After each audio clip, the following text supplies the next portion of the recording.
grâce, frères et sœurs, de continuer à nous édifier dans la foi. Et pour ma part, je réalise combien c'est une grâce.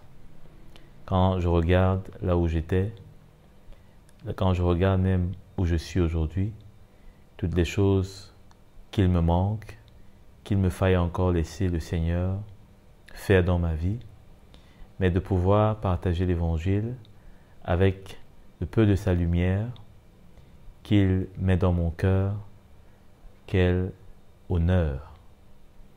Et vraiment, ce soir, j'aimerais nous parler de quelque chose sûrement que nous connaissons tous, la bénédiction de Dieu. Sûrement vous en avez déjà entendu parler. Sûrement parfois on a eu à déclarer qu'on est béni de Dieu, on a été béni par le Seigneur, etc. C'est vrai que ça peut être d'une façon multiple. Ça peut être par une lumière dans notre cœur, ça peut être, c'est pas moi, par la joie du Seigneur. La bénédiction du Seigneur, je pense, est multiforme. Mais elle est surtout spirituelle avant toute chose. Même si elle peut se manifester d'une façon matérielle, mais elle est d'abord spirituelle parce que elle vise un but. Tout ce que le Seigneur investit, alors même que nous sommes encore sur cette terre, dans ce vase terrestre qu'est la chair, eh bien, tout ce que le Seigneur fait, c'est dans un intérêt spirituel, c'est dans un intérêt, je dirais, le sien, qui est de gagner nos âmes, qui est de gagner nos âmes. Bien sûr, le Seigneur nous a rachetés, il nous a délivrés de la puissance de l'ennemi, mais nos âmes ont encore besoin d'être, je dirais, conquéries définitivement, parce qu'elles ont souvent tendance à vouloir repartir vers l'ancien homme, je dirais, l'homme adamique, et ça, c'est impossible avec les plans de Dieu. Parce que le nouvel homme, qui est Christ, eh bien, est celui et en qui nous pouvons hériter pour l'avenir. Donc, sans plus tarder, nous allons aller dans le vif du sujet. Et comme je disais tantôt, la bénédiction de Dieu. Nous allons essayer de voir ce que c'est exactement et peut-être ce que ce n'est pas. Aujourd'hui, c'est tellement facile de dire des choses et pourtant qui ne sont pas vérifiables, authentiques dans la parole de Dieu, avec l'esprit de l'Évangile. Donc, déjà, pour voir, pour comprendre, en tout cas pour ma part, ce que c'est que cette bénédiction de Dieu, j'aimerais qu'on puisse se pencher sur le cas d'un personnage biblique connu, Joseph, qui est souvent cité par certaines personnes, je dirais un peu mal éclairées, et comme un exemple de ce que un chrétien est, ou devrait ressembler quand il est béni de Dieu. Beaucoup de personnes, quand on parle d'un chrétien, par exemple, dans le monde, sa place, comment est-ce qu'il doit être béni, comment est-ce qu'il doit être élevé, comment est-ce qu'il doit être, je ne sais pas moi, comblé. L'exemple de Joseph est souvent celui cité parce que l'on connaît son histoire. Il a été élevé comme Premier ministre en Égypte. Et cela, eh bien, donne l'impression aux chrétiens aujourd'hui du XXIe siècle, en l'occurrence, que Joseph, eh bien, est la figure de la bénédiction d'un chrétien béni, disons comme ça. Alors, il y a beaucoup de choses à voir dedans, parce que ce n'est pas exactement ce que le Seigneur aimerait que l'on voie à travers Joseph, notamment qui a été élevé en Égypte. Pour voir son histoire, allons dans Genèse au chapitre 37, le verset 1, pour commencer. On va un peu lire le début de son histoire, qui du reste ne sont pas vraiment très glorieuses. Les débuts de l'histoire de Joseph ne sont pas de nature à ce que tous les chrétiens veuillent passer par ce chemin. Parce que l'on voit facilement le Joseph élevé en Égypte, mais on ne voit pas le Joseph vendu comme esclave. On ne voit pas le Joseph qui a failli perdre sa vie par les mains de ses propres frères. Mais on voit facilement le Joseph qui est élevé en Égypte et on dit les chrétiens devraient aspirer à l'élévation dans leur nation, à l'élévation dans leur lieu de service, etc. Et on se réfère facilement à Joseph. On ne voit pas le chemin que Joseph, ce dernier, est passé par. Donc, au chapitre 1, quant à Jacob, il s'installa dans le pays de Canaan, là où son père avait séjourné. Voici la lignée de Jacob. À l'âge de 17 ans, Joseph prenait soin du troupeau avec ses frères. Le garçon était en compagnie des fils de Bia et de Zilpa, les femmes de son père, et il rapportait leurs mauvais propos à leur père. Donc, on voit déjà ici que Joseph était parmi les cadets et il avait souvent une habitude, notamment, de prendre soin des troupeaux, mais aussi de rapporter à son père les mauvais propos que ses aînés pouvaient tenir. Comme généralement on en connaît, le cadet qui est un peu chouchouté et qui en profite pour bien se présenter davantage un peu devant ses parents qui le chouchoutent plus que les autres. Et au-delà de ça, on voit dans le verset 3, il est dit que Israël aimait Joseph plus que tous ses autres fils parce qu'il avait eu dans sa vieillesse. Et il lui fit un habit de plusieurs couleurs. Donc, on voit que non seulement Joseph, lui, essayait d'attirer l'attention aussi, en se plaignant peut-être un peu à tort et à travers, mais profitant. On connaît bien ça, c'est-à-dire que le petit souvent essaye de capter l'attention par tous les moyens. Il vient se plaindre, on m'a tapé, on m'a poussé, etc. Mais dans le cœur de son père, qui est Jacob, et quand on parle d'Israël, c'est toujours Jacob. Il ne faut pas oublier que après qu'il se soit battu avec l'ange, son nom a été changé. Et donc c'est de lui que prend, n'est-ce pas, ce nom de Israël, Jacob. Donc, il montre donc plus d'affection pour cet enfant et il lui confectionne un habit de couleur. Déjà, cela est frappant peut-être parce que n'oublions pas que une promesse est sur les enfants, à savoir d'honorer les parents, et il y a une promesse de vivre longtemps et heureux.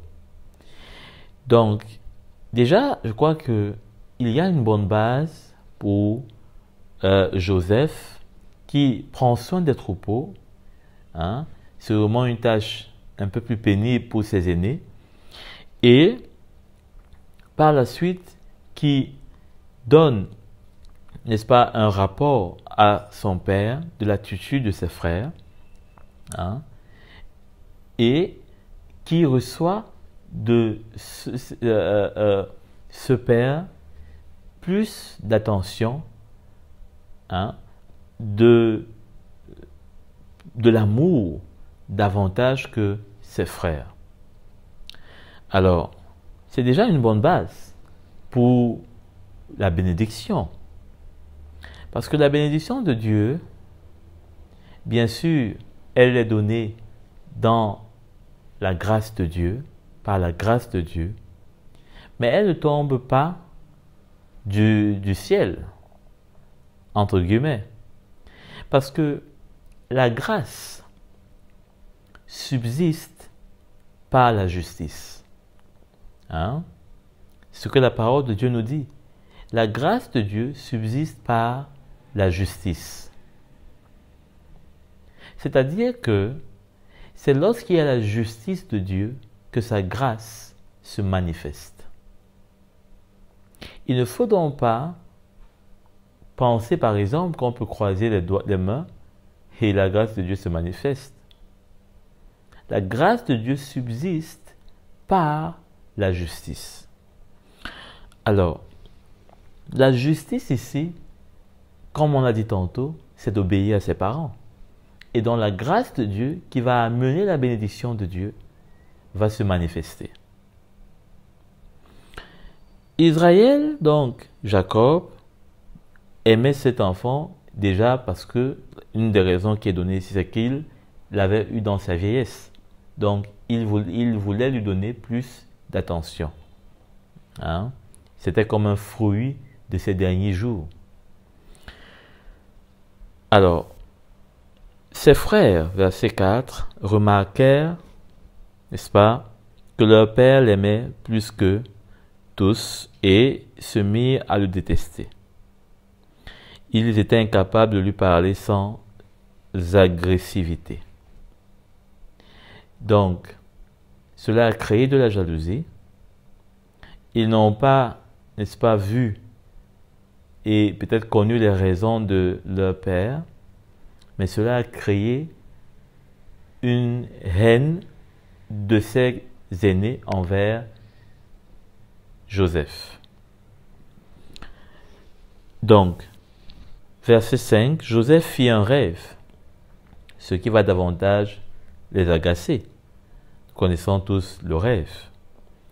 Il le raconta à ses frères qui le détestèrent encore plus. Il leur dit, « Écoutez donc le rêve que j'ai fait.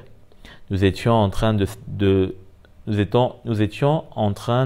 d'attacher des gerbes au milieu des champs, et voici que ma gerbe s'est dressée et est même restée debout. Vos gerbes l'ont alors entourée et se sont prosternés devant elle. » Ses frères lui dirent, « Est-ce que tu vas vraiment régner sur nous? Est-ce que tu vas nous gouverner? » Ils le détestèrent encore plus à cause de ses rêves et de ses paroles. Donc, ici on voit que Joseph a eu un rêve et ce rêve semble montrer qu'il aura une élévation sur ses frères et que ses frères devront avoir une soumission envers lui. Alors, il ne faut pas oublier que Joseph est en quelque sorte, comme dans beaucoup d'histoires de l'Ancienne Alliance, la figure de Christ. La figure de Christ. Comme beaucoup d'autres personnages, à l'instar d'Ésaïe, à l'instar de Joseph lui-même, hein, eh bien, il est cette figure. Il est cette figure qui, n'est-ce pas, montre, eh bien, l'œuvre que Christ va venir manifester. Hein? Et ici, on peut déjà voir qu'il est opposé. Et c'est de la même manière, lorsque Christ annonçait la parole de son Père, avec la lumière de la nouvelle alliance, ou je dirais de l'esprit qui reposait sur lui, eh bien, agaçait les Juifs, créait chez eux une haine qui faisait qu'ils ne pouvaient pas accepter ce qu'il disait. On peut facilement faire ce parallèle. C'est la même chose. Tout ce que Christ pouvait annoncer, ils le rejetaient, les Juifs, les pharisiens, en l'occurrence, rejetaient cela, voyaient en cela une provocation. Et c'est ce que Joseph ici était en train d'expérimenter. Alors, verset 12. Les frères de Joseph étaient allés s'occuper du troupeau de leur père à Sichem. Israël dit à Joseph, tes frères ne s'occupent-ils pas du troupeau à Sichem? Vas-y, je veux t'envoyer vers eux. Il lui répondit, me voici. Israël lui dit, va donc voir si tes frères sont en bonne santé et si le troupeau est en bon état. Tu m'en rapporteras des nouvelles. Ça me rappelle ce que Jésus dit, qu'il est venu pour faire la volonté de son Père. Joseph partait vers ses frères pour faire la volonté de son Père. Il n'allait pas pour les ennuyer, il n'allait pas pour les embêter. Mais il allait pour faire la volonté de son Père parce qu'il avait reçu de son Père de faire des choses précises. Il était venu accomplir le plan de son Père.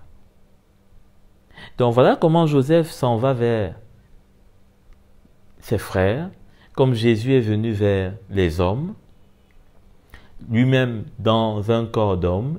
La Bible nous dit qu'il était semblable à un fils de l'homme. Donc Joseph également va vers ses frères. Ses frères dont il est censé prendre la tête. Comme Jésus, n'est-ce pas, est aujourd'hui la tête de l'Église. Comme aujourd'hui, Jésus est le souverain sacrificateur de la nouvelle alliance. Et nous sommes, n'est-ce pas, les serviteurs, les sacrificateurs de la nouvelle alliance aussi avec lui. Donc, il vient, lui qui est censé prendre la tête, il est encore ici, n'est-ce pas, eh bien, méprisé. Il est ici encore non reconnu, mal accepté, repoussé. Et il va vite se rendre compte que, eh bien, ses frères ne vont pas apprécier sa venue. Comme les Juifs n'ont pas apprécié la venue de Christ, quand ils se sont rendus compte que ce n'était pas pour venir leur donner un quelconque pouvoir, et encore moins pour venir continuer, n'est-ce pas, à les aider dans l'entendement, dans la compréhension des Écritures, n'est-ce pas, dont eux-mêmes enseignaient, Jésus le dit, eux-mêmes enseignaient ceux qui étaient aveugles, et pourtant eux-mêmes étaient aveugles. Donc, au verset 13, il est dit, ou plutôt au verset 15, un homme le rencontra alors qu'il errait dans la campagne et lui demanda, « Que cherches-tu » Joseph répondit, « Ce sont mes frères que je cherche. Dis-moi donc où ils gardent le troupeau. » L'homme dit, « Ils sont partis d'ici. En effet, je les ai entendus dire, « Allons à Dothan. » Joseph partit sur les traces de ses frères et les trouva à Dothan. Ils le virent de loin Et avant qu'il ne soit près d'eux, ils complotèrent de le faire mourir. Ils se dirent l'un à l'autre, voici le rêveur qui arrive. C'est comme les pharisiens ont dit à Jésus, ben, si tu es le Fils, si tu es le Sauveur, hein, si tu es le Sauveur, eh bien, descends de là où tu es crucifié. Quand ils l'ont saisi pour l'amener devant Ponce Pilate, hein, ils ont dit, voilà le prince. Hein, voilà le prince. Ils lui ont d'ailleurs mis une couronne. Hein, il se prétend, n'est-ce pas, roi des Juifs. Hein, voilà le roi. C'était une façon de se moquer de lui. Hein, c'était, on dirait en français, du sarcasme. Hein, c'est-à-dire une moquerie dissimulée. Hein. Et même étant sur la croix, ils lui ont mis la couronne d'épines. Hein. Donc, voilà comment, eh bien, Joseph apparaît véritablement sous des traits, hein, des traits d'un sauveur que sera plus tard Jésus. Donc, celui qui devait apporter le salut a été maltraité, a été ignoré, a été méprisé. Et quand on continue, on voit bien plus, n'est-ce pas, comment ses frères vont d'abord vouloir le tuer. Hein? Ils se disent l'un à l'autre, voici le rêveur qui arrive. Allons-y maintenant, tuons-le et jetons-le dans une citerne, une des citernes. Nous dirons qu'une bête féroce l'a dévoré et nous verrons ce que deviendront ses rêves. Ruben entendit cela et le délivra de leurs mains. Il dit, n'attendons pas à sa vie. Hein? C'est-à-dire que ne mettons pas, n'est-ce pas, la main sur lui pour lui retirer la vie. Ne pas atteindre à la vie d'une personne. Il leur dit encore, ne versez pas de sang, jetez-le dans cette citerne qui est dans le désert et ne portez pas la main contre lui. Ils avaient l'intention de lui délivrer, de le mettre de leurs mains. Ils avaient l'intention de le délivrer de leurs mains pour le faire retourner vers son père. Donc, voilà comment Ruben, eh bien lui, sera épris de compassion. Et la Bible nous dit que il avait l'intention, en leur disant cela, que plus tard, sûrement, il reviendrait et délivrerait son frère pour qu'il retourne vers son père. Et ici, on voit deux choses. D'abord, par rapport toujours au parallèle avec Christ, on voit que il y a une façon bien précise avec laquelle le Seigneur a voulu que Jésus, le Père a voulu que le Fils donne sa vie. Parce que ici, les frères de Joseph ont voulu le tuer de leurs mains. Mais tout comme avec Jésus, il y a eu plusieurs manières, il y a eu plusieurs moments pour les pharisiens de tuer Jésus. Mais la Bible nous dit que il y a eu tellement de moyens, mais aucun moyen n'a été le plus idoine que la croix. À chaque fois qu'ils avaient l'occasion d'arrêter Jésus, il y avait quelque chose qui se passait et cette occasion ne réussissait pas. Et la Bible nous précise que parce que le temps n'était pas encore arrivé, le temps n'était pas encore arrivé de le saisir. Il y avait dans un temps, il y avait dans un calendrier, il y avait dans un moment. Et de la même façon, ici avec Joseph, il fallait un moyen bien spécifique. Là, nous sommes encore en train d'avancer vers la bénédiction. Hein? Ici, c'est moins glorieux. Ici, on aimerait ne pas être dans son cas. Hein? Mais pourtant, on aimerait toute sa bénédiction. Donc, ça montre d'un autre côté que la bénédiction est sur un chemin. Hein? La bénédiction est sur un chemin. Ce n'est pas, je dirais, quelque chose qui nous tombe sur la tête. La bénédiction est un chemin dans lequel le Seigneur nous met parce qu'il a au bout de ce chemin, eh bien, cette bénédiction pour nous. Hein? Donc, on ne va pas, par exemple, vous donner un cadeau et vous laisser ce cadeau en pleine route, hein, au milieu peut-être d'un carrefour. C'est vous mettre en danger. En allant prendre le cadeau, vous pouvez vous faire écraser.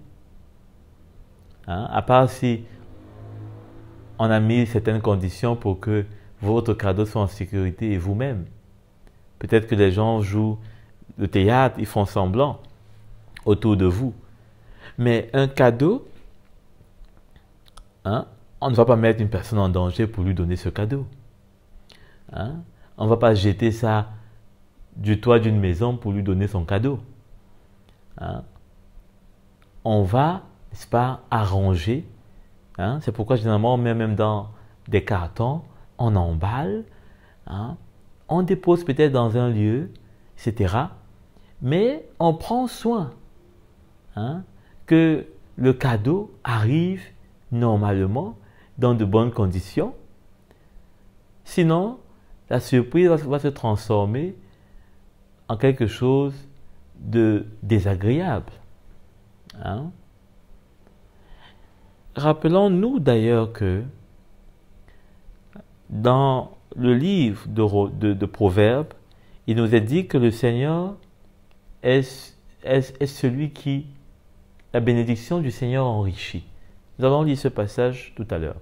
La bénédiction du Seigneur enrichit et il ne la fait suivre d'aucun chagrin. Donc, il faudrait bien qu'on se rende compte que la bénédiction du Seigneur est sur un chemin. Et quand on voit l'histoire de Joseph, on se rend compte qu'il était sur le chemin. Comme Christ, avant d'être glorifié, est passé par un chemin. Quand il dit à son Père que « Éloigne de moi cette coupe, si cela est possible », mais il se rend bien compte que c'est bien ce chemin qu'il doit prendre pour arriver au bout et obtenir ce dont le Père veut. Hein? À savoir, son sacrifice, notre rédemption. Donc, il y avait donc un temps, un moyen bien précis, parce que je suis sûr que ils avaient déjà eu plusieurs fois envie, hein, de mettre la main sur lui. Hein, parce qu'on n'arrive pas à cette idée en un jour. Ça commence à se mettre en place doucement, petitement. Hein. Donc, lorsque, verset 23, Joseph fut arrivé vers ses frères, donc ils étaient en train de faire le plan à quelques mètres, hein, que Joseph n'arrivait effectivement à leur endroit, ils le dépouillèrent de son habit. Ça ne vous rappelle pas comment Jésus a été, hein, eh bien, dénudé, et les soldats qui prenaient ses habits et se moquaient en disant « Voilà l'habit du roi ». Ils tenaient ça comme un trophée. Hein. Donc, ils l'ont dépouillé de son habit, hein, de l'habit de plusieurs couleurs qu'il portait. C'est-à-dire que l'habit qui faisait leur jalousie, l'habit qui faisait que, n'est-ce pas, il était vu comme le frère trop dorloté. En passant, si vous êtes un parent qui dorlotait trop votre enfant, vous le mettez aussi en danger. Donc, quelque part, eh bien, ils voyaient dans cet habit, eh bien, la récompense de leur action.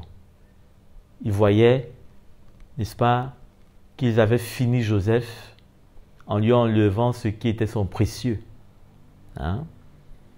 Et Jésus, c'est amusant, Jésus dit que personne ne peut prendre sa vie, c'est lui-même qui la donne.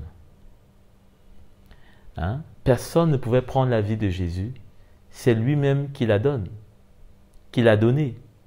Et c'est pourquoi il n'avait pas besoin de lutter quand Judas est venu avec ses soldats et ses conspirateurs et l'ont arrêté. Jésus a déclaré qu'il pouvait lui-même appeler une cohorte d'anges pour venir le défendre, mais il était prêt à donner sa vie. Il s'est laissé faire. La Bible nous dit que comme un agneau, semblable à un agneau qu'on amène à la boucherie, faible, il s'est laissé faire. Donc, Joseph n'a pas lutté, il n'a pas bagarré. La Bible ne nous fait pas une démonstration d'une lutte de Joseph, comme si il se débat, comme s'il a crié au secours. C'est pourquoi je vous ai dit dès le départ que c'est une figure, et il y en a beaucoup dans l'Ancienne Alliance. Donc, c'est comme ça que Joseph se laisse aller. Cela montre combien, quand nous sommes sur ce chemin de la croix, disons, où nous nous avançons de plus en plus, parce que tant que l'on est sur le chemin de la croix, on s'avance vers le plan de Dieu. On s'avance vers ce que le Seigneur a pour nous. Eh bien, il ne faut pas résister.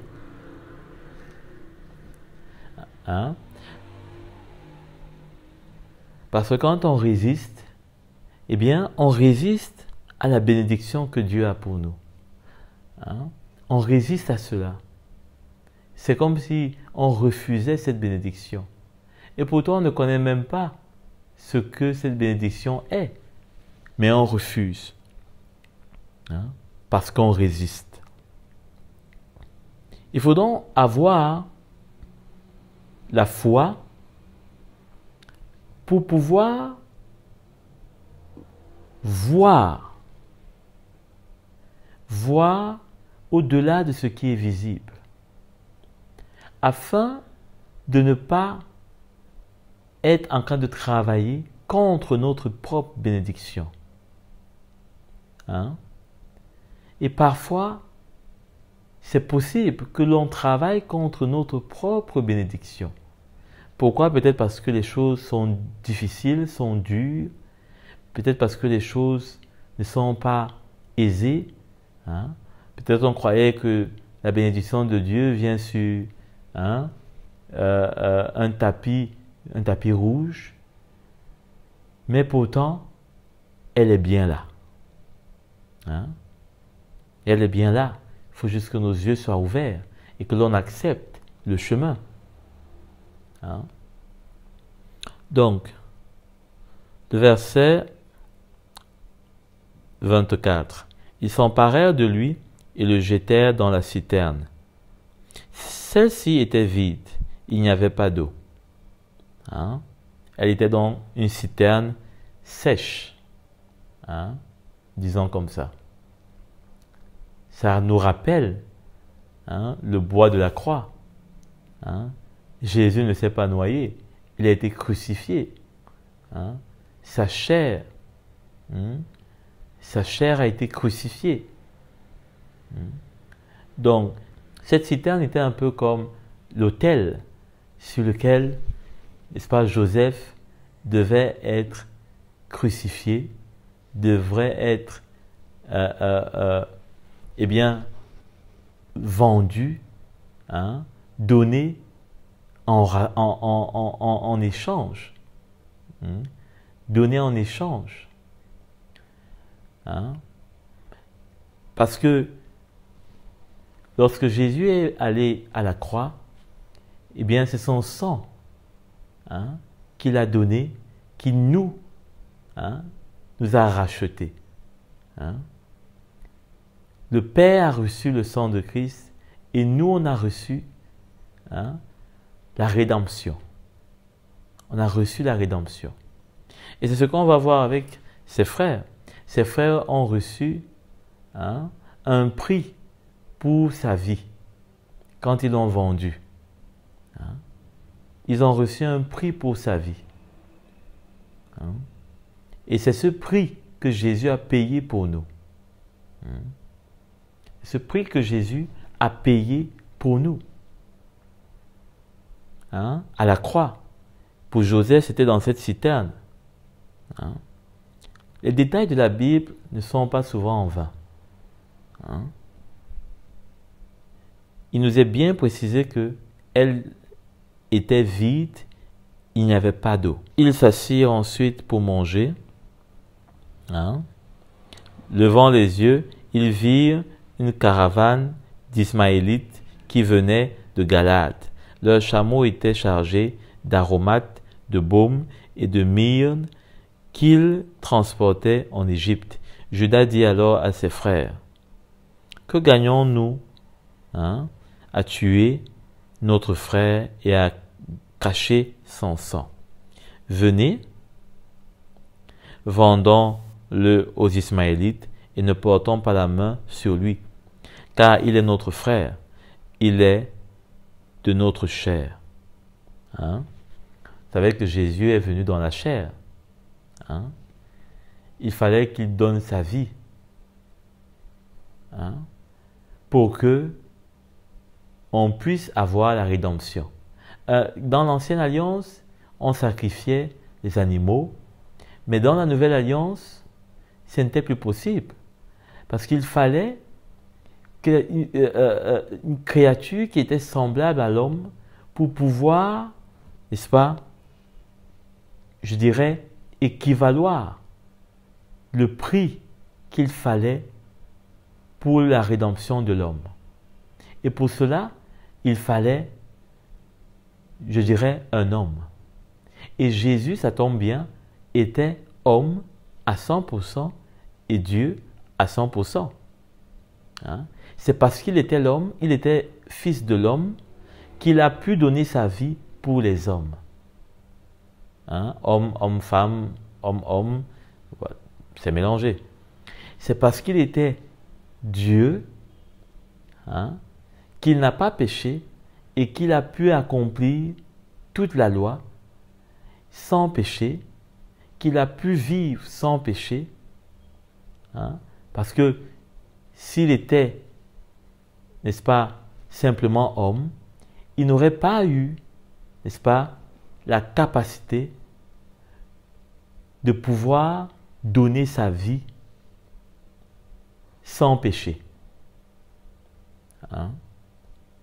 Parce que la Bible nous dit, je pense bien dans Galates, que le péché a été condamné. Hein? Dieu a condamné le péché dans la chair. Donc, de ce fait-là, il fallait que lui, étant né du Saint-Esprit, hein, dans la chair, qu'il puisse être capable, n'est-ce pas, de ne pas avoir, hein, bien qu'il a été tenté en toutes choses, bien qu'il a été, n'est-ce pas, il a souffert la faim, il a souffert la soif, mais le caractère divin en lui ne pouvait pas permettre le péché. Hein? Jean nous dit qu'en Dieu, il n'y a point de péché. C'est la différence. Hein? Et c'est pourquoi Jésus est au-dessus de tout et de tous. Hein? Donc en Dieu, il n'y a pas de péché. Or, le péché a été condamné par Dieu dans la chair. Hein?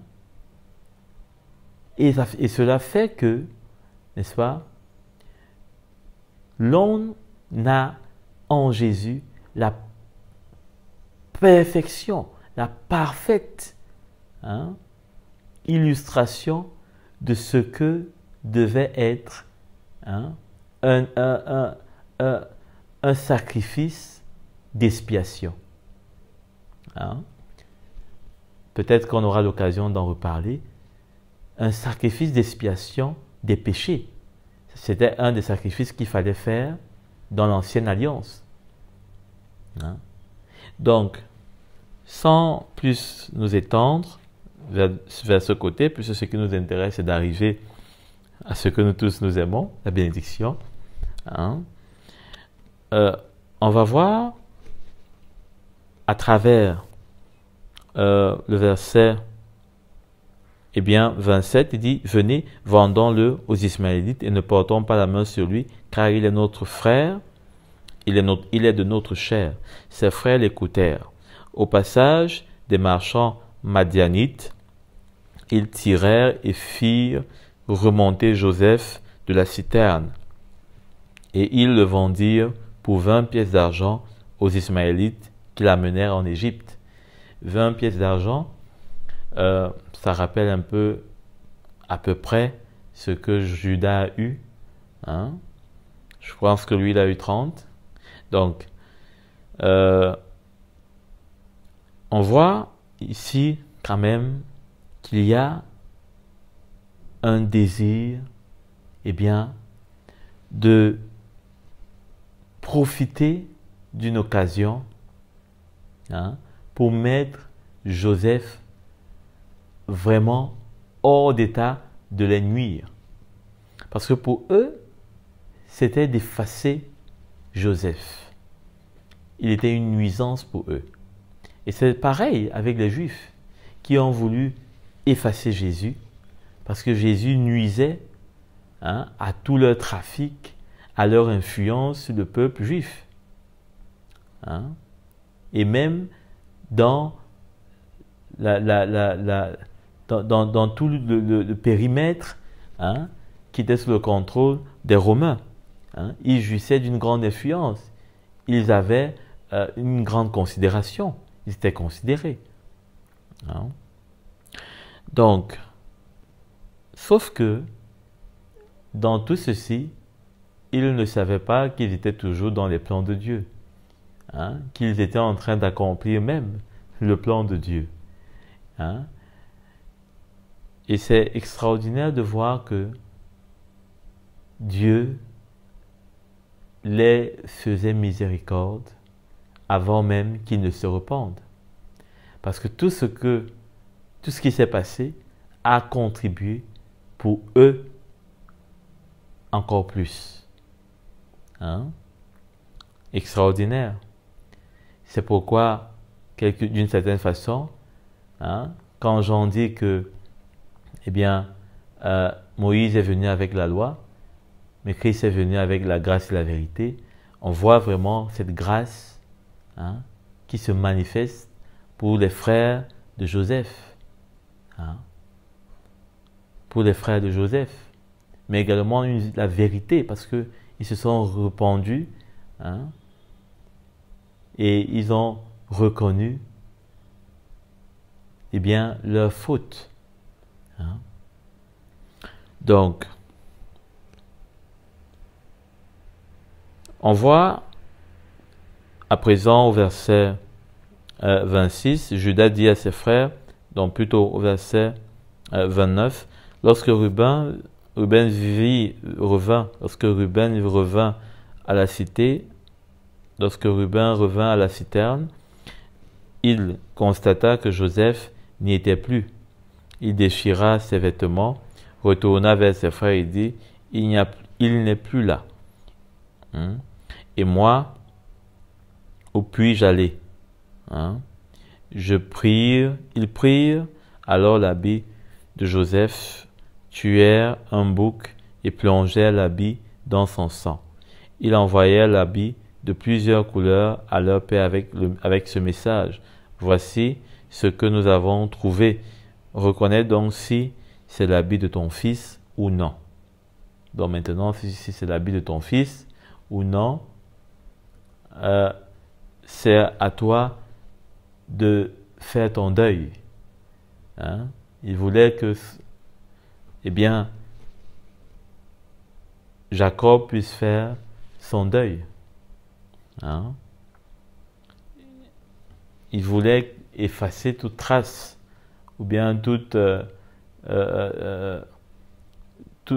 soupçon, hein? Toute question. Ils ont pris les devants. Ils ont cherché à mettre leur papa devant les faits. Hein? Devant les faits. Donc, Jacob le reconnut et dit, c'est l'habit de mon fils, une bête féroce l'a dévoré, Joseph a été mis en pièces.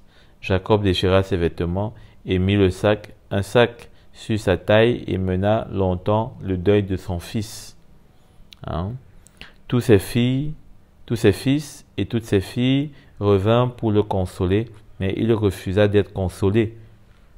Il disait, c'est dans le deuil que je redescendrai vers mon fils au séjour des morts. Et il pleura son fils. Quant aux Madianites, ils vendirent Joseph en Égypte à Potiphar, un officier du Pharaon qui était chef des gardes. Donc, on ne va pas trop lire, on ne va pas lire toute l'histoire, on pourrait continuer de lire. Mais, juste ici, on voit, une fois de plus, la figure de Christ.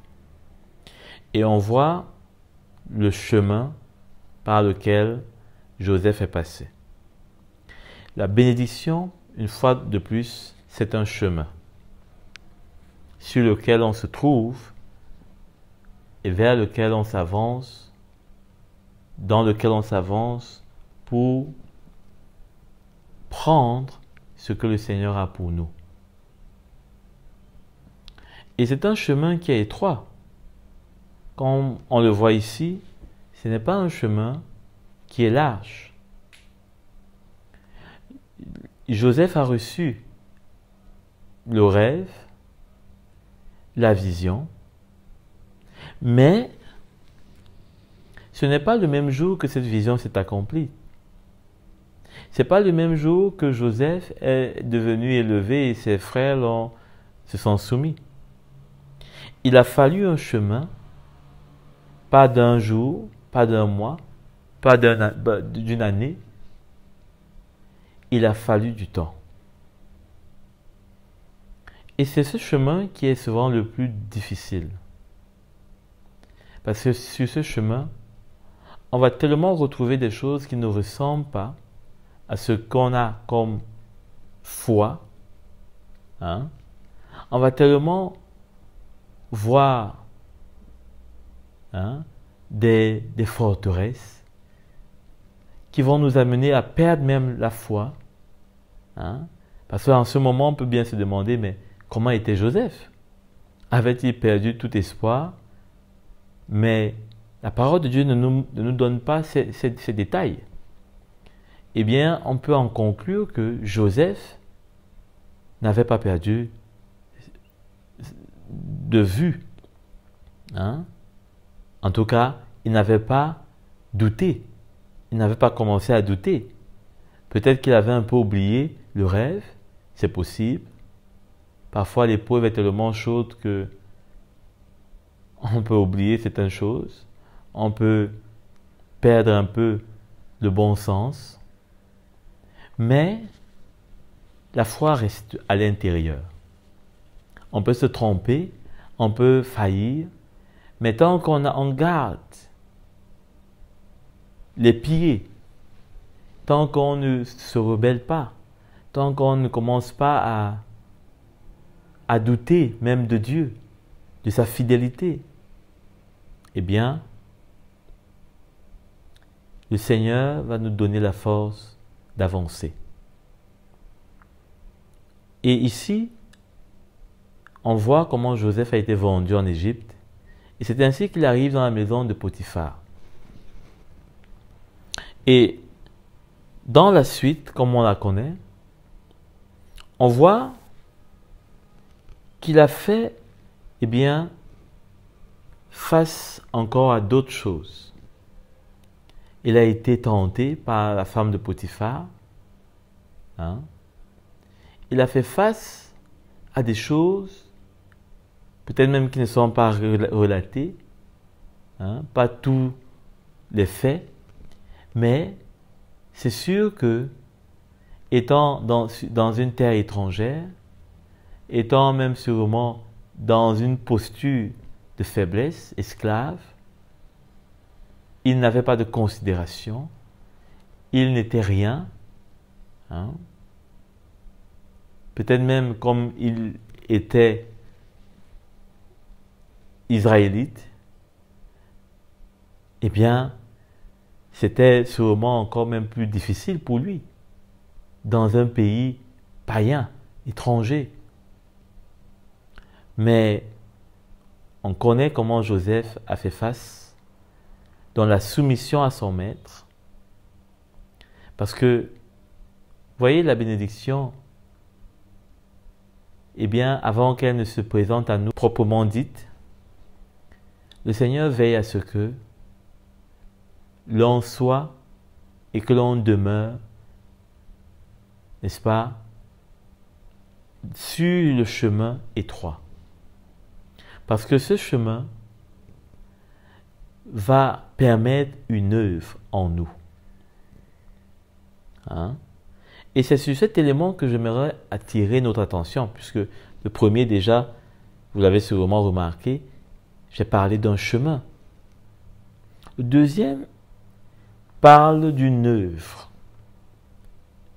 Une œuvre. Une œuvre dans notre cœur.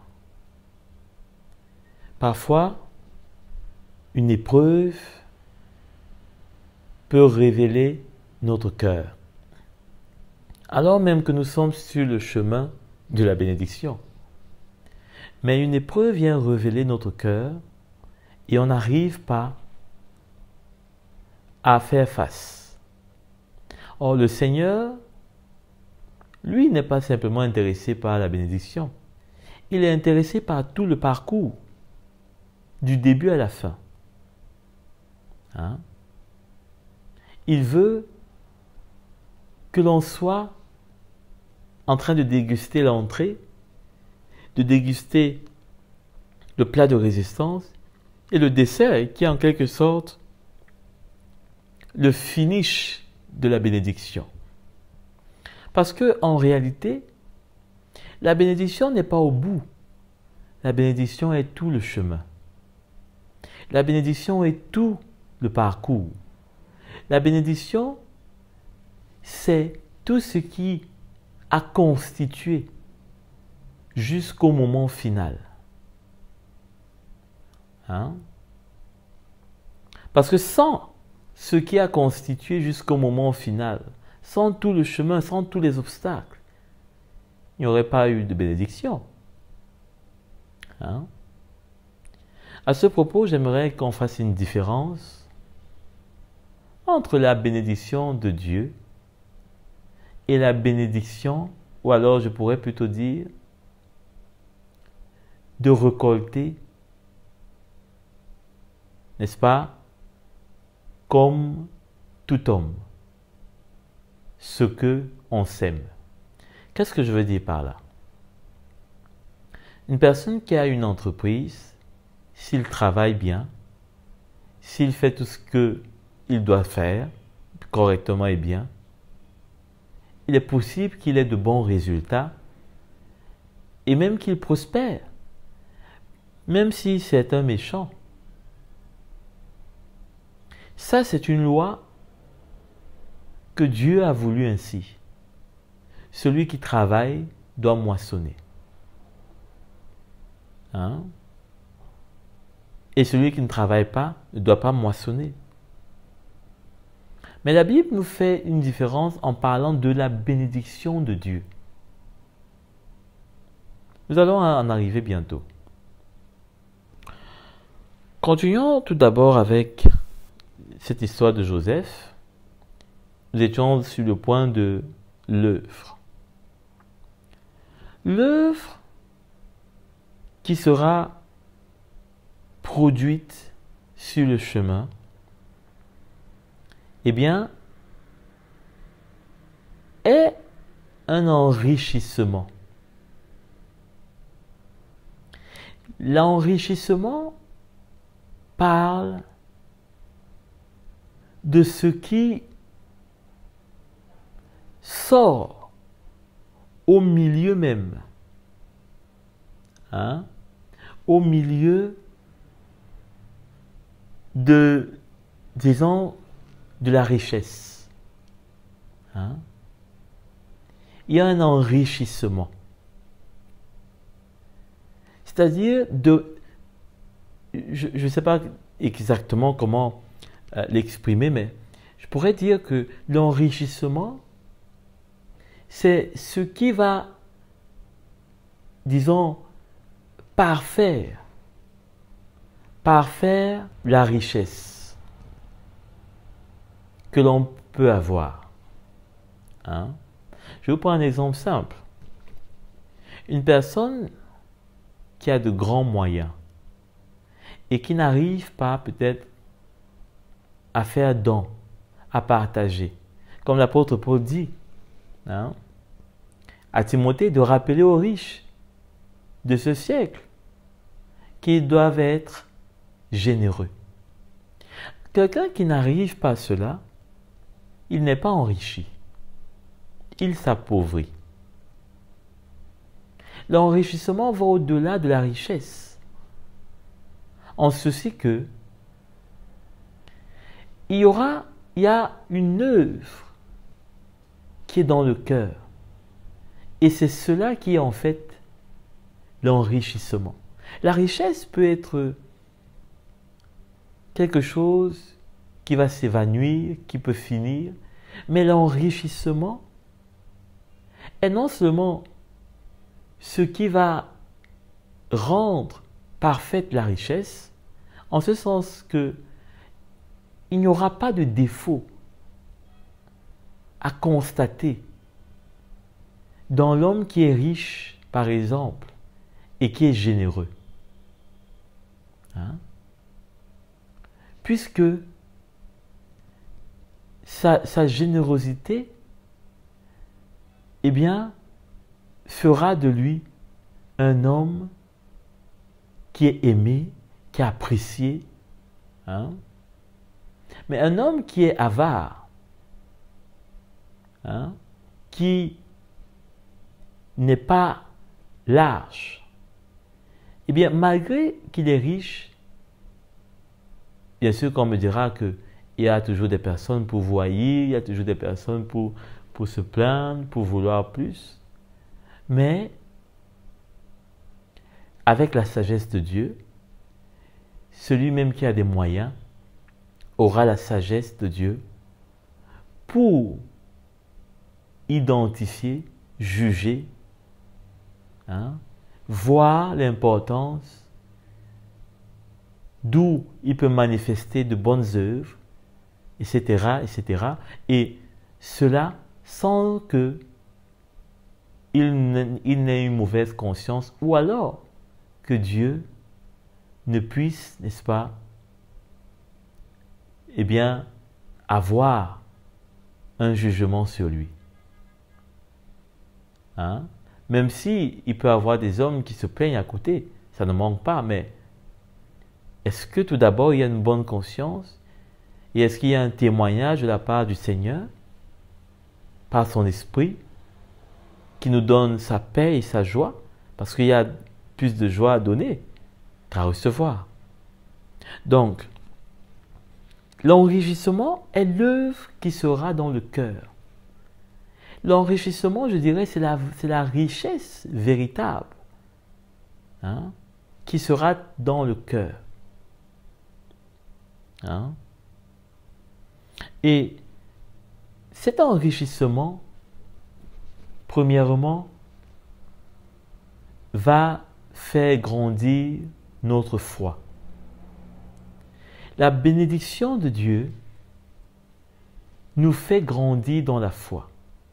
Parce que le chemin de cette bénédiction est un chemin qui n'est pas large, qui nous apprend à voir ce qui est invisible, parce que la foi est une démonstration des choses qu'on ne voit pas.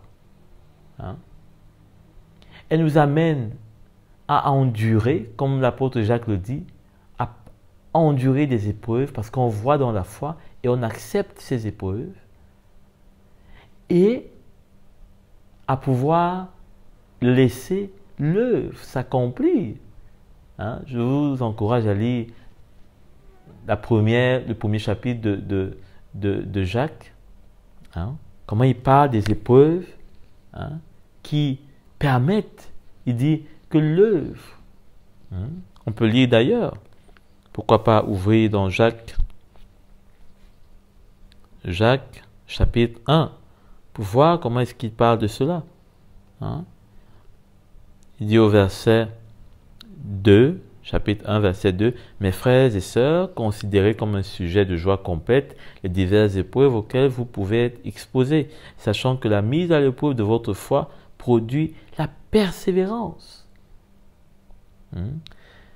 Mais il faut que la persévérance accomplisse parfaitement sa tâche afin que vous soyez parfaitement qualifiés, sans défaut et qu'il ne vous manque rien.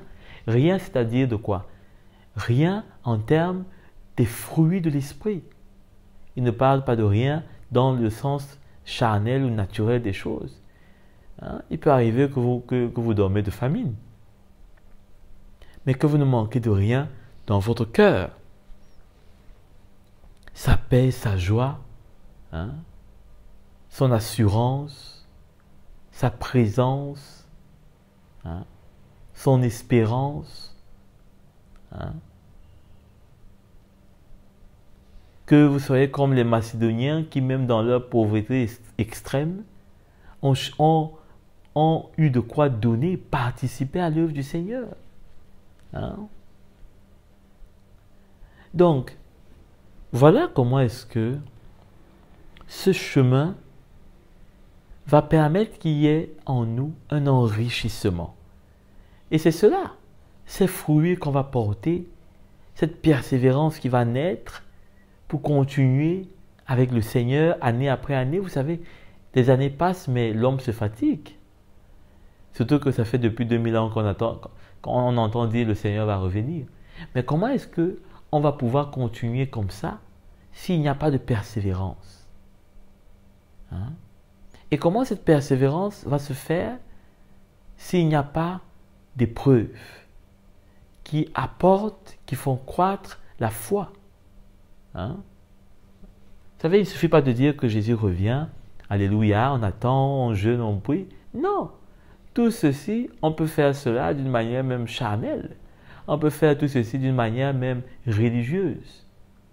Mais c'est quand les épreuves se produisent, là, on ne part pas chercher, fabriquer les épreuves, ça vient nous trouver et on y fait face avec la grâce du Seigneur, avec la lumière du Seigneur, et on voit dans l'esprit.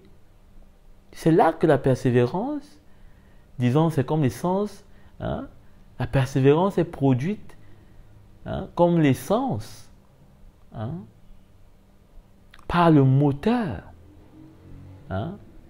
par le moteur de la foi qui est branché sur les épreuves.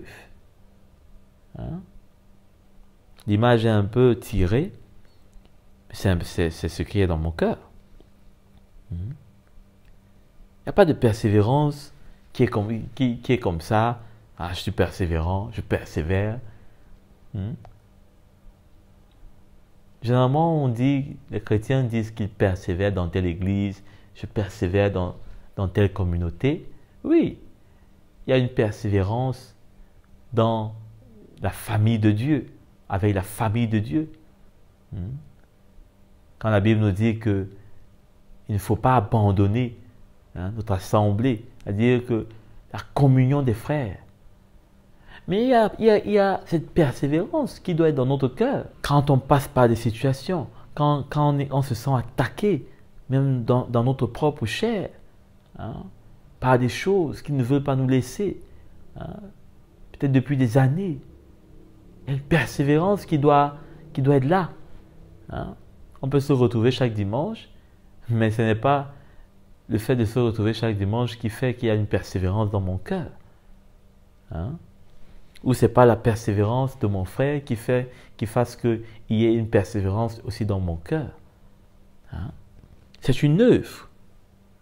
C'est un produit qui doit venir de la course dans laquelle nous sommes engagés, du chemin sur lequel nous sommes en train de marcher. Cette bénédiction va amener notre foi à grandir.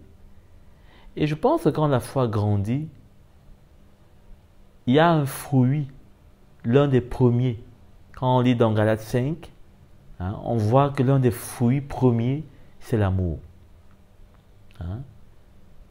Peut-être qu'on peut commencer, vous savez, quand il y a l'épreuve, on commence à accuser l'autre, on commence à regarder à l'autre, on commence à se plaindre, on se fatigue un peu, vite de ceci ou de cela, ou de celui-ci ou de celle-là. Et puis, hein, l'amour nous quitte un peu parce que ça chauffe en nous, hein, on passe par des moments difficiles, on n'arrive pas à garder les sentiments qui étaient en Christ. Hein. Mais quand le fruit commence à sortir, c'est comme si nos idées sont en train de s'éclaircir. Hein? On commence à voir l'autre avec un peu plus d'amour. Hein? Notre bouche ne condamne plus, notre bouche n'accuse plus.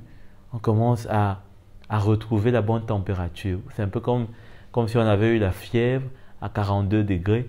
Après, on commence, la température chute un peu à 35, voilà, 36, bon, 37, ça c'est bon. Hein?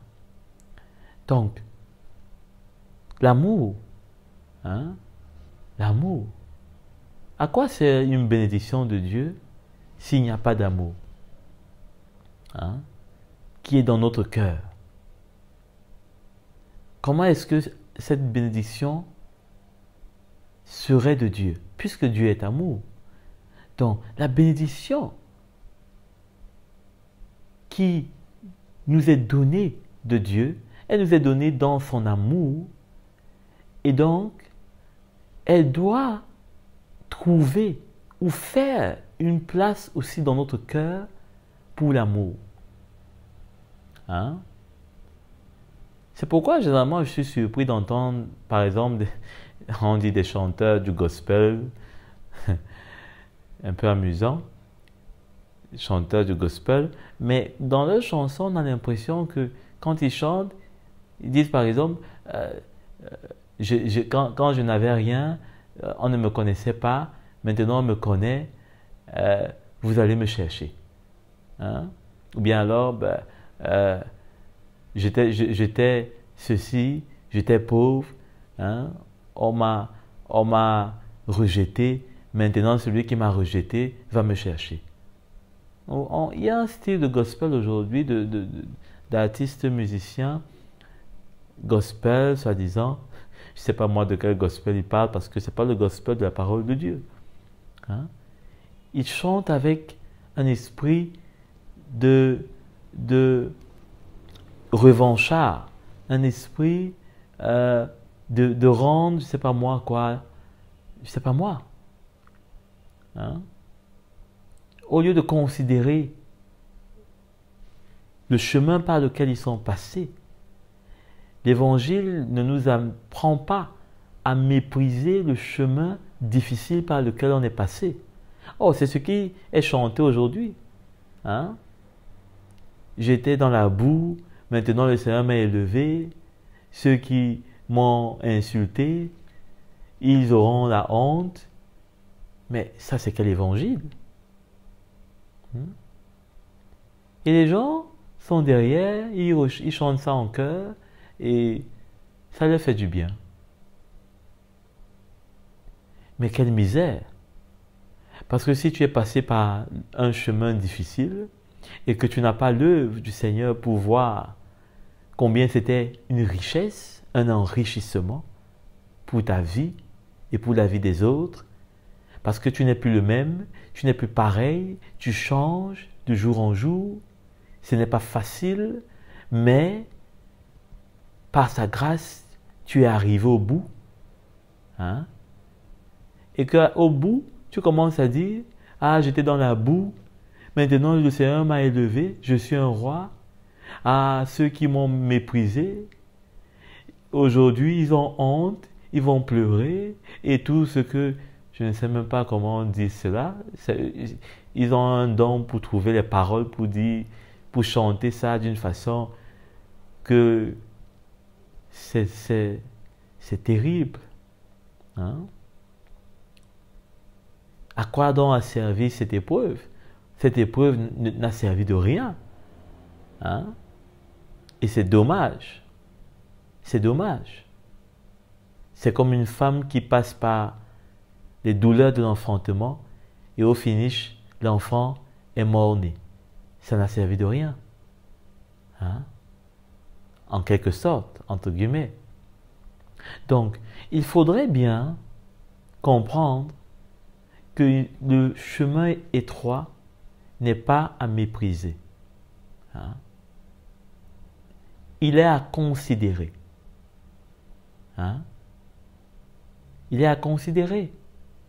Et généralement, la preuve qu'il y a eu cette considération et cette œuvre qui s'est produite, c'est que la personne dit, s'il fallait repasser par ce chemin, je repasserai à nouveau, même 200 fois. C'est-à-dire la personne considère que oui, cela est bon. D'ailleurs, à ce propos, on se rappelle quand Job déclare, il dit Dieu a donné, Dieu a repris. Que la gloire lui soit donnée. Il donne la gloire à Dieu. Alors même qu'il passe encore par le chemin, il n'est même pas encore sorti, mais il glorifie le Seigneur. Voilà des exemples qu'on devrait avoir et chanter. Hein? Pour encourager des frères qui passent par des choses vraiment difficiles. Mais quand un frère passe par un chemin difficile et qu'on lui dit, il chante, parfois lui-même il chante, ceux qui m'ont méprisé parce qu'il passe par un moment difficile, peut-être il est méprisé, peut-être il est humilié, et que lui-même il chante ça, il fait de ça sa foi, mais il ne comprend rien, ça ne sert de rien, hein? Le chemin par lequel il passe, il se fait du mal lui-même davantage. Donc, on a besoin de considérer ce chemin étroit. Et ce qui est amusant, c'est souvent que quand on est dans ce chemin étroit, en vue de cette bénédiction, ou alors je dirais en vue de la cerise sur le gâteau, hein, c'est-à-dire de sortir de ce couloir étroit, peut-être, c'est pas moi, d'une épreuve, c'est pas moi quoi, une situation, ou bien pas vraiment une œuvre du Seigneur, quelque chose que le Seigneur veut faire en nous, on ne se rend même pas compte. Hein? Parfois on se rend compte, mais ça nous dépasse un peu. Hein? Puisque si nous-mêmes on n'a pas choisi l'épreuve. Vous savez, si on vous demande de choisir votre épreuve, vous allez prendre ce qui est top à votre niveau, bien réglé, peu de douleur, moins de difficultés, moins de durée, c'est-à-dire tout sera moins pour vous. Mais le Seigneur connaît donner la bonne dose.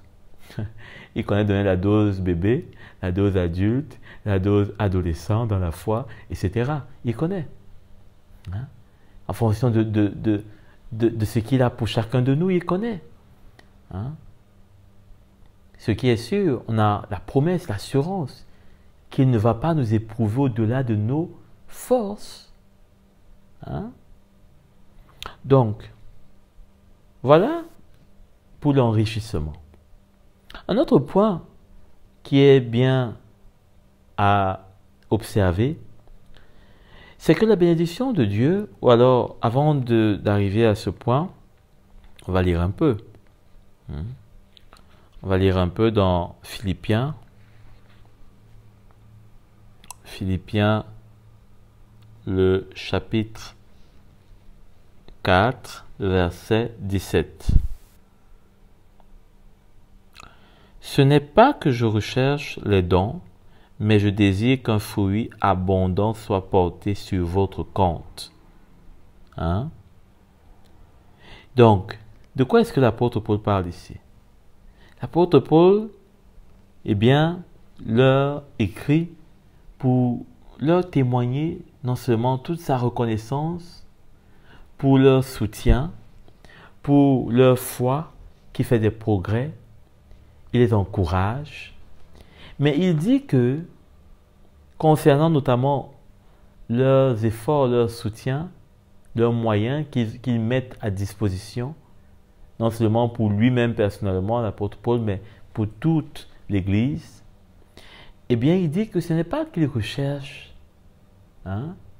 Ce n'est pas qu'il veut, ce n'est pas qu'il soit intéressé par ce que on donne, d'ailleurs que lui-même travaillait pour soutenir l'œuvre de Dieu, mais il dit que ce qu'il recherche derrière tout cela, c'est qu'il y a un fruit qui abonde. Hein? Un fruit qui abonde. Et cela est très intéressant parce que c'est ce fruit qui est le plus merveilleux. Hein? C'est ce fruit qui est le plus merveilleux. Et c'est ce fruit qui est la véritable richesse. Là où la rouille ne peut pas entrer, où le voleur ne peut pas percer. C'est là la véritable richesse. Et c'est à travers ces fruits que le Seigneur nous donnera ce que lui, il a en réserve dans ses trésors, ses tabernacles, comme la Bible dit, ces tabernacles éternels. Hein? Quand on sera avec lui, aussi, les récompenses qu'il aura pour nous, hein?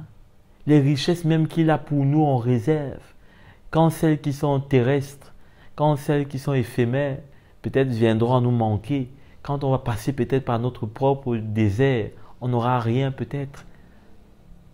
Lui va ouvrir, hein, comme un oasis en plein désert, pour dire, mon fils, ma fille, vas-y, tu avais fait des réserves. C'est pas pour dire que on doit faire maintenant des choses pour, hein, un peu comme quoi garder des choses dans la banque de Dieu. Hein. Non. On le fait parce que la foi que le Seigneur nous transmet nous montre que c'est ce qu'on doit faire, c'est notre vie. Hein. C'est notre vie. Comme les gens aujourd'hui dans le monde, ils travaillent, ils épargnent, on ne sait jamais, peut-être assurance maladie, assurance décès, assurance vieillesse. Aujourd'hui, il y a tout type d'assurance. Hein? Parce que les gens se disent, on doit faire comme ça, on doit prévoir, on doit s'attendre à ceci. Donc, pareillement, c'est la vie normale du chrétien. C'est comme ça qu'il doit vivre. Hein? Ce n'est pas des calculs qu'il fait, ou bien non. C'est normal. Hein? C'est normal. Donc, à présent, pour cet autre point dont j'évoquais tantôt, la bénédiction n'est pas pour une seule personne, pour celui qui est béni, mais elle est pour plusieurs. Parce que la bénédiction est l'œuvre, n'est-ce pas, qui se fait d'abord dans la vie d'une personne, mais puisque cette personne, en l'occurrence, nous qui sommes dans le corps de Christ, nous faisons partie d'un corps, nous sommes membres d'un corps.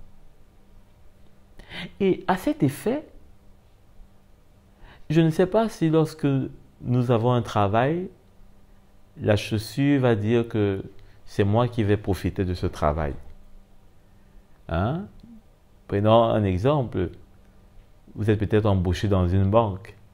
Est-ce que vous allez seulement mettre des chaussures, je sais pas moi, père homme ou père femme, et aller peut-être avec un sous-vêtement? Non, c'est tout le corps que vous devez habiller. C'est tout le corps qui va profiter de cette promotion, qui va profiter de cette bénédiction. C'est tout le corps qui sera réjoui. Hein? Vous n'allez pas seulement, je ne sais pas moi, peut-être mettre la veste et des sandales, des babouches. Non, vous allez vous habiller entièrement, correctement. Donc, c'est tout le corps qui va bénéficier de cette nouvelle promotion, de cet avancement, je ne sais pas moi, de cette élévation. Hein? Donc, c'est pour tout le corps. C'est pour tout le corps. Et quand on revient proprement avec l'histoire de Joseph, on a vu par la suite que c'est toute sa famille qui a profité, hein, de cette élévation. Hein? Et pour le fruit, qu'est-ce qu'on a vu quand vous lisez cette histoire? On ne va pas lire parce que c'est qu'on serait trop long. Mais quand on voit cette histoire, on voit d'abord premièrement le pardon qu'il a accordé à ses frères. Le pardon. Hein? Le pardon. Ensuite, l'hospitalité. Il les a accueillis. Hein? Ensuite, la bienveillance. Il a pris soin d'eux. Hein? Pendant le moment de famine qui traversait leur pays, hein, le Seigneur a pourvu. Hein? Le Seigneur a pourvu. Donc, on voit comment cette histoire de Joseph, eh bien, elle n'est pas seulement une histoire qu'il faudrait voir un chrétien. Le chrétien doit être béni dans la société, il doit prospérer, le chrétien doit être élevé. Non, tout dépend du plan de Dieu. N'oublions jamais cela. Vous pouvez être, c'est pas moi, cordonnier, femme au foyer. Mais quel est le plan de Dieu pour vous? Pour ma part, aujourd'hui, personnellement, je considère que je suis béni. Le travail que je fais, je considère que c'est le Seigneur qui me l'a donné. Je sais la raison pour laquelle. Je vois comment est-ce que, par rapport à son plan, c'est évident. Je vois comment sa grâce est avec moi. Hein? Je vois comment tous les choix que j'ai menés jusqu'ici, hein, ont été pour son plan, se sont faits dans son plan. Donc, la bénédiction du Seigneur est toujours dans le plan de Dieu. Hein? C'est pourquoi il faut la foi. C'est pourquoi la foi intervient. Hein? Parce que ce n'est pas juste une affaire, hein, charnelle ou bien matérielle pour nous rendre heureux sur cette terre. Non. Hein? Le bonheur que le Seigneur nous donne, c'est un bonheur spirituel, d'appartenir à son royaume, d'être des fils de son royaume et de courir après son royaume.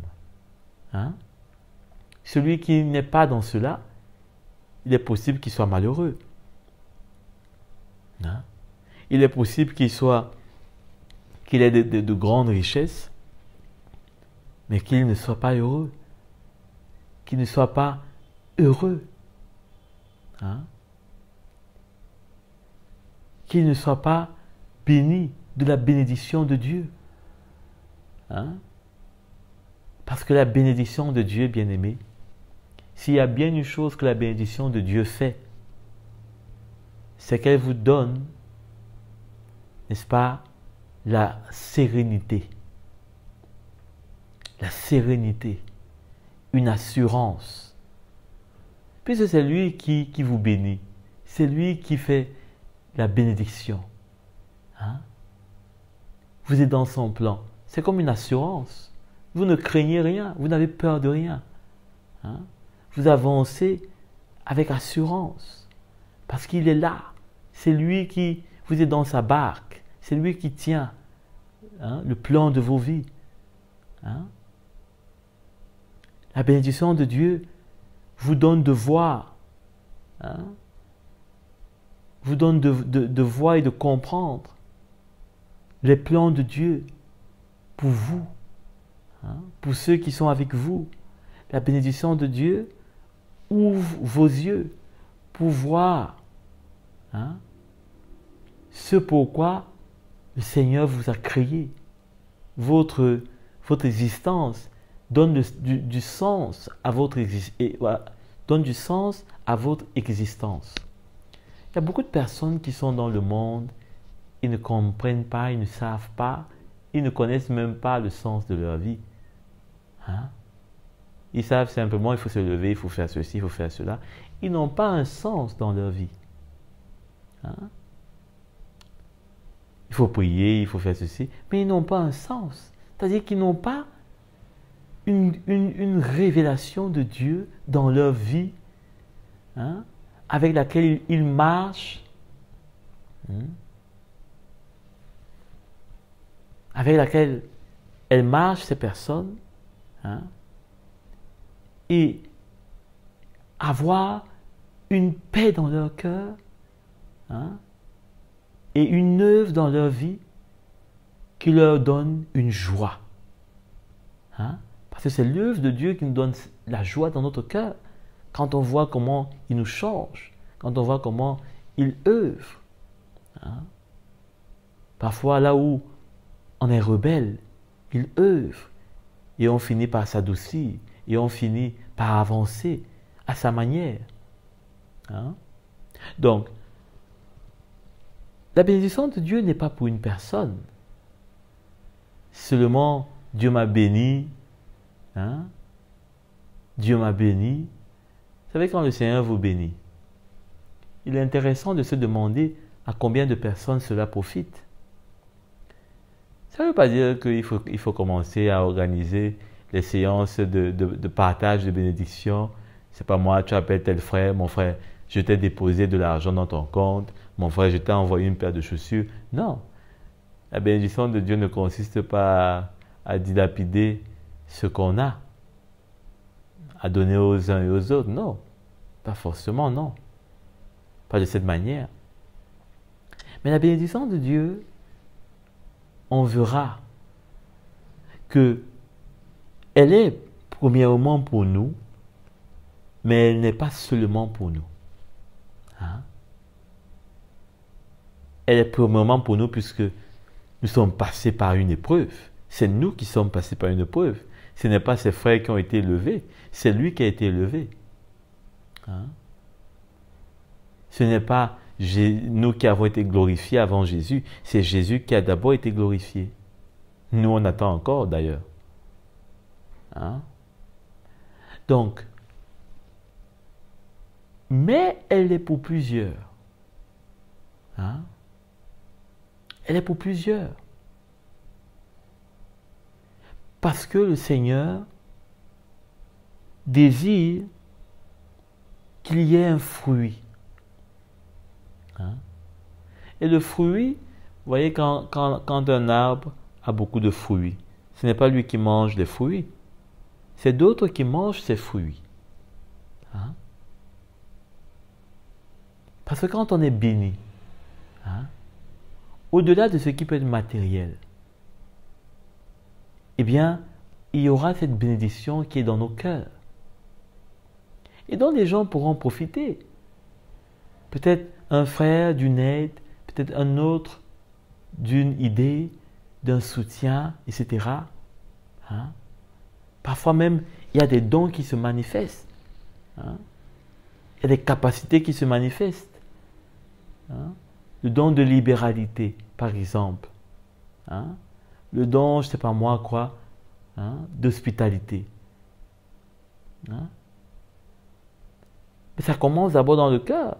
Si un frère ne reçoit pas cette œuvre dans son cœur, comment est-ce que des frères pourraient profiter de cette bénédiction? Ils ne pourront pas. Le frère pourrait avoir même une villa de 10 chambres, mais avoir des frères qui dorment à la rue. Avoir des frères qui dorment à la rue sans qu'ils ne disent jamais un jour, mon frère, viens prendre une chambre chez moi. Hein? Viens dormir au sec. à l'abri des intempéries chez moi. Hein? Donc, et parfois on se plaint. Ah, le frère, il manque de ceci, il n'y a pas ceci. Mais est-ce qu'il y a d'abord une œuvre dans sa vie? S'il n'y a pas une œuvre, il ne faut pas s'attendre à ce que le frère soit tout gentil, tout ceci. Au contraire, il pourrait l'être dans la chair et finalement par la suite, comme la chair finit par... Quand il y a la chair, quand les gens sont dans la chair, eh bien, ça finit comment? On se mord les uns les autres. C'est ce que l'apôtre Paul dit, on se mord les uns les autres. Et quand on se mord, ça va créer peut-être, je ne sais pas moi, des divisions, la haine. Donc, il faudrait faire attention. Il faut laisser une œuvre se faire. Il faut attendre l'œuvre. C'est pourquoi il ne faut pas mettre une pression sur quiconque. Il ne faut pas chercher à influencer quiconque. Il faut attendre l'œuvre. Et faire sa part. Allons lire pour terminer, n'est-ce pas,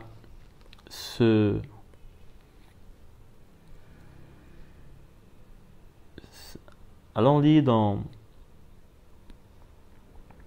Proverbes, le chapitre 10,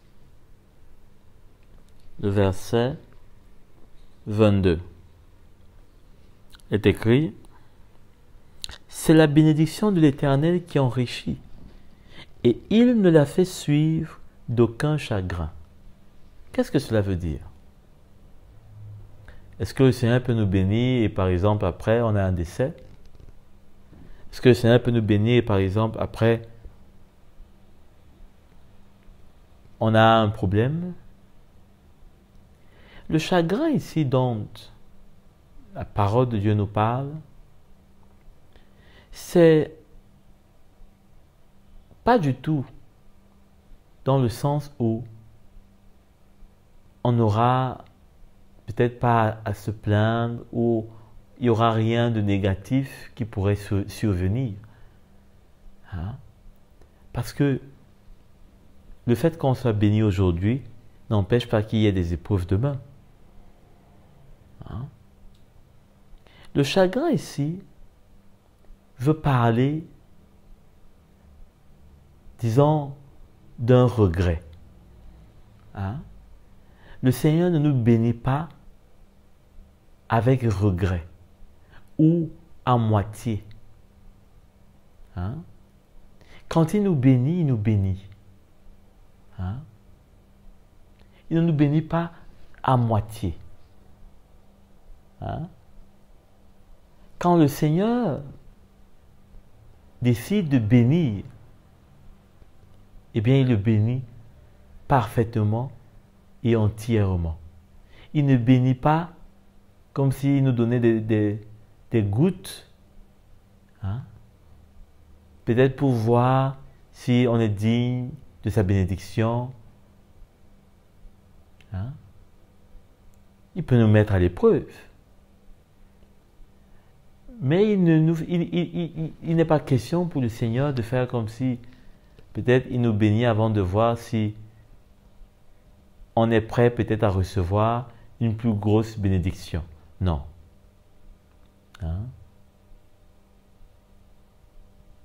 Quand le Seigneur bénit, il bénit. Parce qu'il bénit au travers d'une œuvre. Il bénit d'une certaine façon en permettant que la bénédiction soit une réelle bénédiction. Pas juste d'une façon charnelle, pas juste d'une façon superficielle, mais il bénit d'une façon que corps, âme et esprit, nous sommes entièrement satisfaits.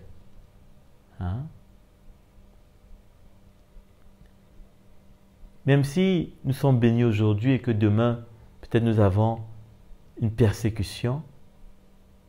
Hein? Je vous prends un exemple simple. Peut-être que quelqu'un n'a jamais pris l'avion pour peut-être aller se rendre en Europe et il arrive en Europe. Il est content, il se réjouit, il retrouve des frères là-bas. Peut-être qu'il ne connaissait pas, il était seul dans son pays. Mais étant là-bas, il rencontre la persécution et tout et tout. Hein? Ça ne veut pas dire que le Seigneur l'a béni avec chagrin. Hein? Pas du tout. Parce que la bénédiction du Seigneur reste la bénédiction. Si le Seigneur nous bénit et qu'après il y a peut-être des persécutions ou après on fait face à des choses qui nous attristent, cela n'enlève rien à la bénédiction de Dieu. Hein? Parce que sa bénédiction est entière. Hein? Sa bénédiction est entière. D'ailleurs, l'image qui me vient, c'est pas parce qu'on est, ou bien c'est pas parce qu'il pleut qu'on est forcément mouillé. Il peut pleuvoir, mais on est abrité, on est au sec. Donc, la bénédiction de Dieu n'enlève pas ou n'exclut pas qu'il y ait peut-être une épreuve, une affliction. Mais en elle-même, elle est un sujet de joie, elle est un sujet de reconnaissance, elle est un sujet, n'est-ce pas, de l'œuvre et de la fidélité de Dieu dans nos vies, que nous aimons et qui est absolument capital pour avancer avec Dieu. Parce que n'oubliez pas que sans la foi, on ne peut pas lui être agréable. Donc il faut la foi. Hein? Donc, avec la foi, on ne va pas se fatiguer, peut-être, d'avoir été béni par le Seigneur et peut-être de faire encore face à des épreuves, puisque il n'est pas dit qu'on sera éprouvé peut-être tel nombre de fois. Non, jusqu'à ce que le Seigneur revienne. Les épreuves ne vont finir que lorsque le Seigneur sera de retour ou lorsque il va rappeler nos âmes, peut-être avant son retour. Hein? Donc, on voit, notamment aussi à travers Proverbes chapitre 29, le verset 11. L'homme stupide affiche toute sa passion, tandis que le sage y met un frein. Hein? Tandis que le sage y met un frein. Qu'est-ce que cela veut dire? Lorsque nous sommes dans le chemin avec le Seigneur, l'une des façons de voir la bénédiction de Dieu, c'est de mettre un frein à ses propres envies, passions, rêves, parce que cela sera toujours à l'opposé de ce que Dieu a pour nous. Les plans et la bénédiction de Dieu, nous verrons cela, sera visible que lorsque nous serons prêts à accepter de mettre de côté ou de mettre un frein, comme dit l'apôtre Paul, d'être attiré par ce qui est humble, que nous verrons la gloire de Dieu. C'est une chose que moi j'ai bien apprise. Peut-être pas encore fini d'apprendre cela, mais quand même déjà commencé. Et je peux vous assurer que ça ne trompe jamais. Jamais personne n'a voulu perdre sa vie, parce que ce qui est dit ici, c'est en d'autres termes, l'homme sage, l'homme sage, eh bien, va accepter de renoncer à lui-même. C'est ça, mettre un frein à sa passion. Il va accepter de mettre un frein à tout ce qui peut être comme rêve. Vous savez, aujourd'hui, du reste, c'est une chose que les parents doivent apprendre à leurs enfants, à ne pas rêver. Vous savez, on encourage les enfants à rêver grand. Il faut rêver grand, mon frère. Même dans la chrétienté, il faut regarder grand. Alors que la Bible nous dit d'être attiré par ce qui est humble. Même quand on suit les enfants, qu'est-ce que tu veux faire demain? Ils veulent rêver grand. Et parfois, c'est la vie qui les amène à rêver bas. Et pourtant, le Seigneur est là, au milieu. Lui, il a un rêve spécifique pour nous. Et ce rêve, si on est prêt à oublier tous les rêves de la chair, on verra sa bénédiction. J'ai dit au départ que sa bénédiction peut se montrer de plusieurs façons, mais elle sera toujours dans le sens de conduire notre foi à bon port. De conduire notre foi à bon port. Et jamais le Seigneur ne va accepter de se soumettre à nos désirs, parce que notre âme a été rachetée au prix de son sang. Et cela n'a pas été négocié. Donc ce n'est pas avec nos rêves, ce n'est pas avec nos désirs que le Seigneur va négocier quoi que ce soit.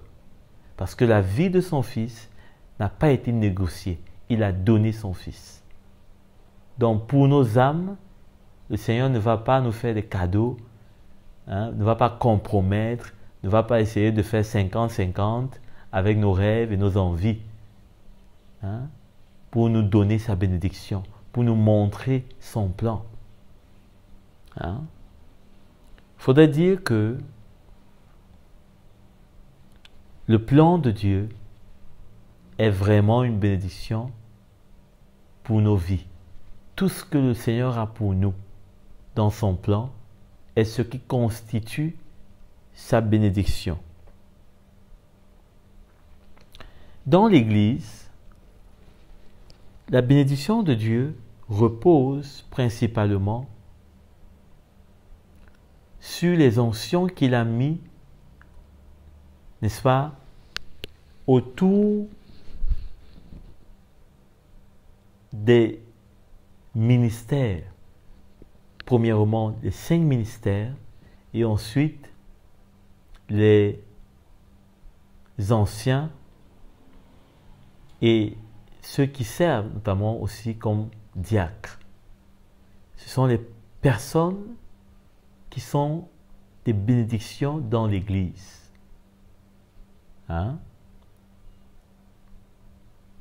Et dans nos vies, je disais tantôt, c'est le plan de Dieu. C'est le plan de Dieu. Et ce plan-là, nous avons l'Esprit de Dieu qui nous conduit comme un capitaine pour qu'on puisse arriver à destination. C'est ça la bénédiction qui est dans la vie de chacun. Dans l'Église, ce sont les ministères, le leadership apostolique, bien sûr, qui annonce la saine doctrine de Christ. Là est notre bénédiction commune. Alors, allons dans Éphésiens 4 pour nous en rendre compte. Sûrement vous connaissez le texte. Éphésiens 4, le verset 1. Il dit, Éphésiens 4, le verset 1. Ou plutôt, pour ne pas nous éterniser, allons directement au verset 10. Celui qui est descendu, c'est celui qui est monté au-dessus de tous, de tous les cieux, afin de remplir tout l'univers. C'est lui qui a donné les uns comme apôtres, c'est lui qui a donné les uns comme apôtres, les autres comme prophètes, les autres comme évangélistes, les autres comme bergers et enseignants. Il a fait pour former les saints aux tâches du service en vue de l'édification du corps de Christ, jusqu'à ce que nous parvenions tous à l'unité de la foi et de la connaissance du Fils de Dieu, à la maturité de l'adulte, à la mesure de la stature parfaite de Christ. Donc, on voit ici, n'est-ce pas, la bénédiction, puisqu'il est descendu, il est monté pour remplir. Remplir ici parle de la bénédiction de Dieu dans l'Église. Alors, lorsque nous avons son esprit en nous et qui nous conduit dans le plan qu'il a pour nous, nous sommes comblés.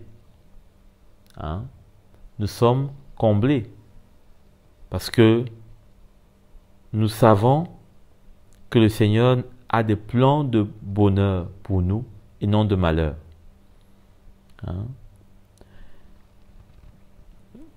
Lorsque nous sommes bénis, lorsque nous sommes bénis de Dieu, nous savons que cette bénédiction-là concourt pour son royaume. C'est pourquoi on ne peut pas dire qu'on est béni si le royaume de Dieu n'est pas visible. Il faut arrêter d'avoir ce regard de la bénédiction matérialiste.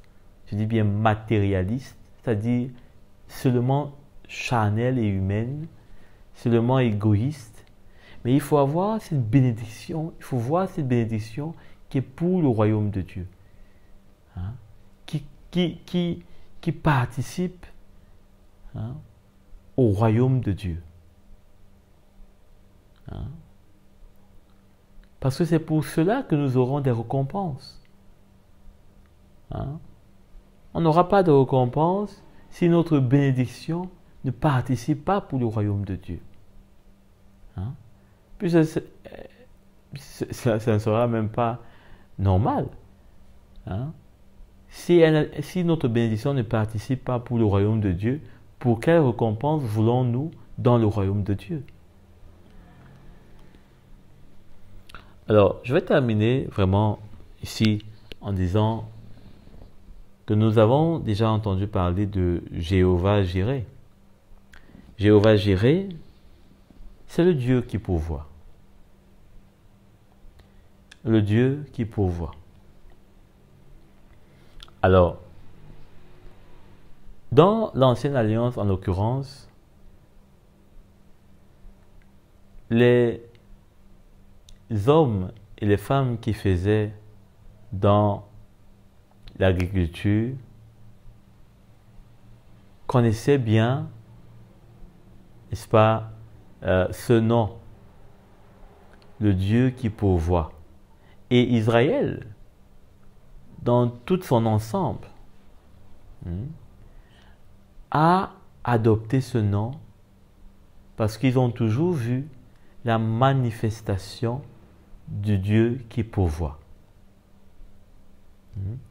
Que ce soit dans les récoltes, que ce soit surtout dans les déserts,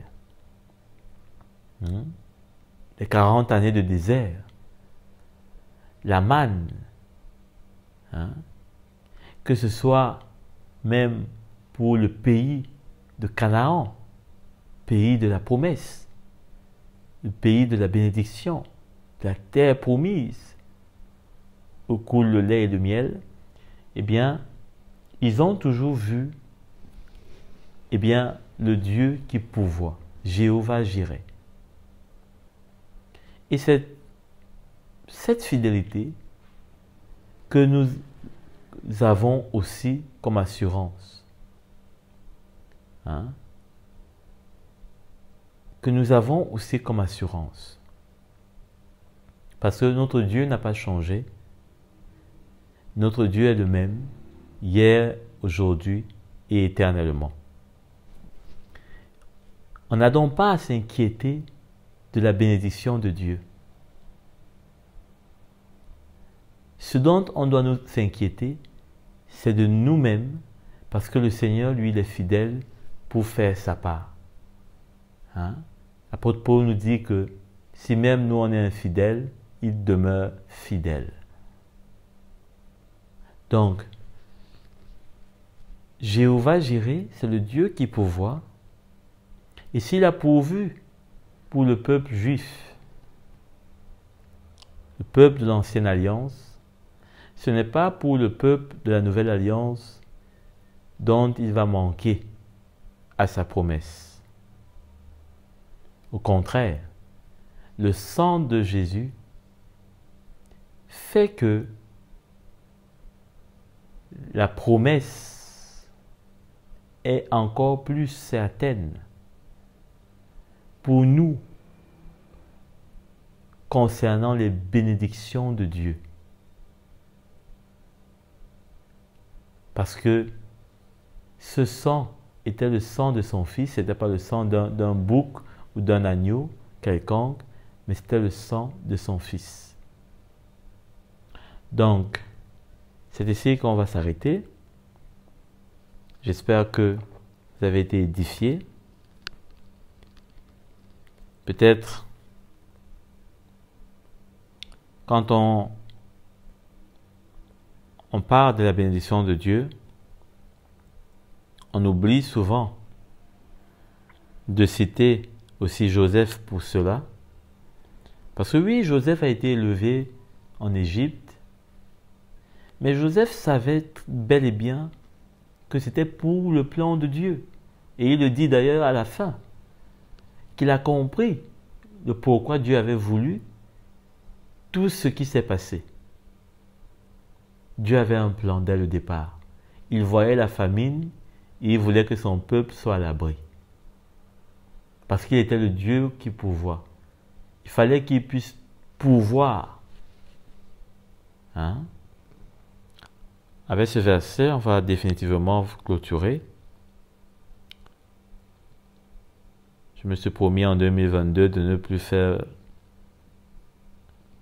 des encouragements de plus de 2 heures, mais apparemment. Donc, Exode, chapitre 13, le verset 19.